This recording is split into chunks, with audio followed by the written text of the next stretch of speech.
You ever wonder why some social events feel less like a fun chat and more like a full-on mental workout? Well, today we're going to dive into the deep inner logic of connection and figure out why that social battery can drain so incredibly fast for some of us.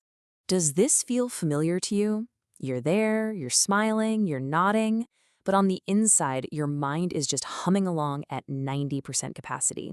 It's analyzing every little thing from their tone of voice to that one kind of awkward thing you said 3 minutes ago. It's a feeling so many of us have, but just can't seem to put into words. And that quote just nails it, doesn't it? The thing is, you're not just listening to the words somebody's saying. You are processing this whole other secret language that a lot of people just, well, they completely miss it.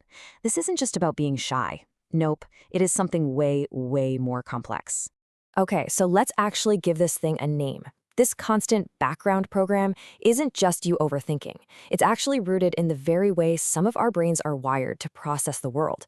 And understanding what it is, that's the first step to finally getting a handle on it. The technical term for it is intimate social processing. And what that really means is you're doing this constant, super high-level analysis of all the tiny, subtle cues happening in an interaction. Think of it like this. Most people hear the melody of a conversation. You're hearing every single instrument, the harmony, the rhythm section, maybe even the conductor's breathing. It's this incredibly deep decoding process, and man, does it use up a ton of mental energy. So why does this even happen? The best way to think about it is that you have a too sensitive antenna. Your brain is just built to pick up way more signals from the environment than the average person. And because of that, a simple get-together can turn into a full-on data overload really fast. This is actually a known thing called heightened sensory processing. See, some brains just don't filter information the same way. So instead of tuning out the background chatter or those tiny little social cues, your brain just takes it all in. And what's really key here is that this isn't a flaw. It's just a different operating system. And look at the insane amount of data we're talking about. It's not just paying attention to one person's body language. It's their tone, their micro-expressions, the whole vibe of the room. And on top of all that, your brain is constantly running these predictive models, trying to calculate, okay, what's going to happen next? It's no wonder it's so exhausting.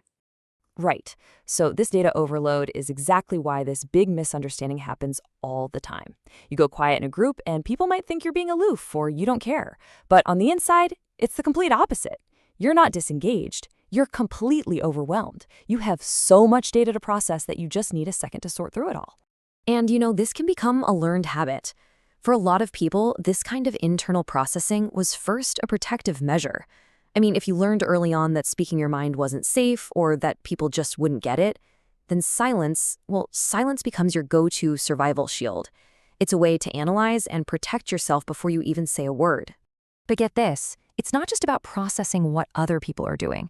There's a whole other program running in the background. And that's this intense awareness of yourself, this constant pressure of editing who you are in real time. In psychology, they call this high self-monitoring, and it's basically the difference between just being in a conversation versus performing in one. You become your own director, constantly watching yourself from their point of view, checking your words, your tone, your facial expressions, all to make sure the performance lands in a way that feels safe and gets you accepted. And this happens in this crazy fast, constant loop. You say something, instantly you analyze what you just said.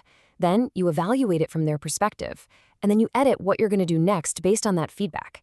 Now imagine running that cycle hundreds of times in a single 10-minute chat. That's the energy drain we're talking about. It's massive.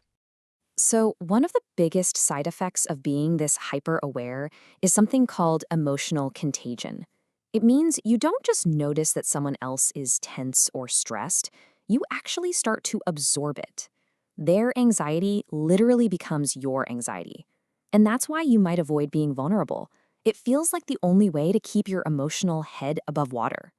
So when you start adding all of this up, all these demanding, energy-sucking social mechanics, a certain preference starts to make perfect logical sense. It's the logic that explains why, for so many people, being alone doesn't just feel okay, it feels truly, deeply safe. I mean, just look at this comparison. On one side, you've got social attachment, which can feel like a high-effort performance where you have to constantly edit yourself.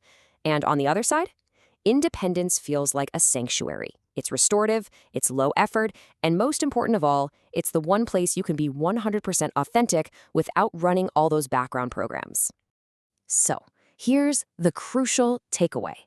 This is not about being antisocial, not at all. It's about being incredibly selective with your social energy. It's a very conscious choice to wait for connections that feel real and genuine, instead of burning yourself out on interactions that just feel like a performance. So if any of this at all, has been resonating with you, here's the most important thing I want you to hear today. Your mind isn't broken. It is not working against you. At the end of the day, all of these complex, draining habits are survival strategies. That's it. Your brain is simply trying to help you navigate a very loud, very unpredictable social world in the safest way it possibly can. And it's doing all of this incredible hard work because it's equipped with that very sensitive antenna we talked about. And you know what?